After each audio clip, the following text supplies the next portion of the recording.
এক বনে এক বিশাল বাঘ বাস করত। সে ছিল অত্যন্ত শক্তিশালী এবং ভয়ঙ্কর। বন জঙ্গলে সব প্রাণী তাকে ভয় পেত। একদিন বাঘটি শিকারের উদ্দেশ্যে বের হলো, কিন্তু সারাদিন ঘুরেও সে কোনো শিকার পেল না। ক্ষুধায় কাতর হয়ে সে ভাবল, আজ যদি কিছু না খেতে পারি তবে দুর্বল হয়ে পড়ব। ঠিক তখনই তার সামনে এক চালাক শিয়াল এসে উপস্থিত হলো। বাঘটি ভাবল, এই শিয়ালটাকে ধরেই ক্ষুধা মিটাই। সে শিয়ালকে বলল, তুমি আমার শিকার, তোমাকে আমি এখনই খেয়ে ফেলব। শিয়াল খুব চালাক ছিল।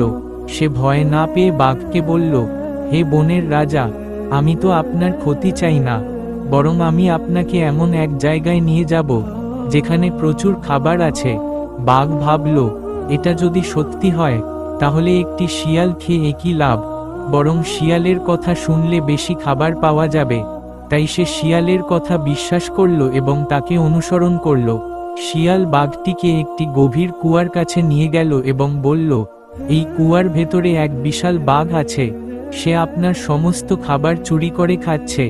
বাঘটি খুব রেগে গেল এবং কুয়ার ভেতরে তাকালো। সে দেখল তারই প্রতিবিম্ব পানিতে ভাসছে। বাঘ ভাবল, এই তো অন্য এক বাঘ, আমি এখনই একে শাস্তি দেব।